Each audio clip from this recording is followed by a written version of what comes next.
still does.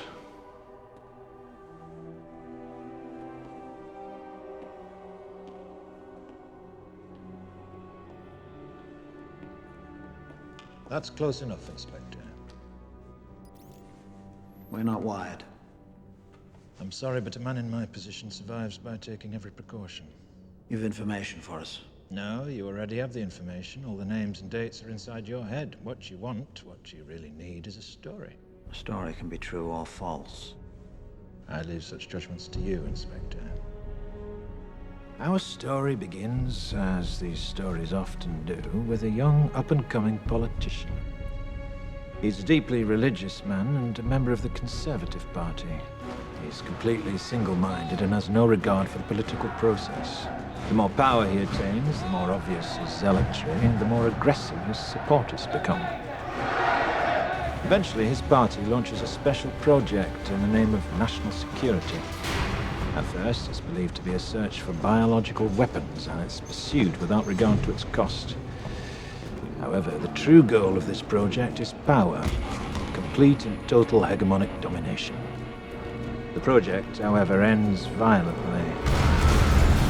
But the efforts of those involved are not in vain, for a new ability to wage war is born from the blood of one of the victims. Imagine a virus, the most terrifying virus you can, and then imagine that you and you alone have the cure. But if your ultimate goal is power, how best to use such a weapon? It's at this point in our story that along comes a spider. He is a man seemingly without a conscience, for whom the ends always justify the means, and it is he who suggests that their target should not be an enemy of the country, but rather the country itself. 3 targets are chosen to maximize the effect of the attack: a school, a tube station, and a water treatment plant.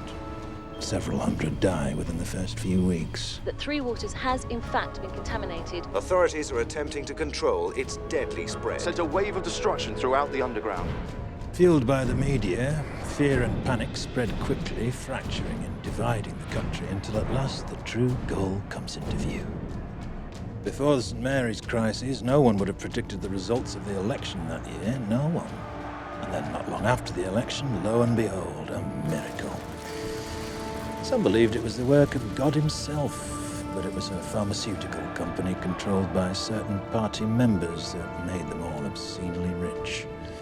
A year later, several extremists are tried, found guilty, and executed, while a memorial is built to canonize their victims. But the end result, the true genius of the plan, was the fear.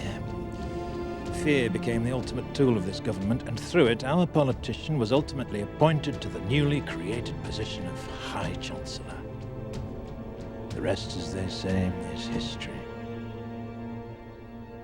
Can you prove any of this? Why do you think I'm still alive?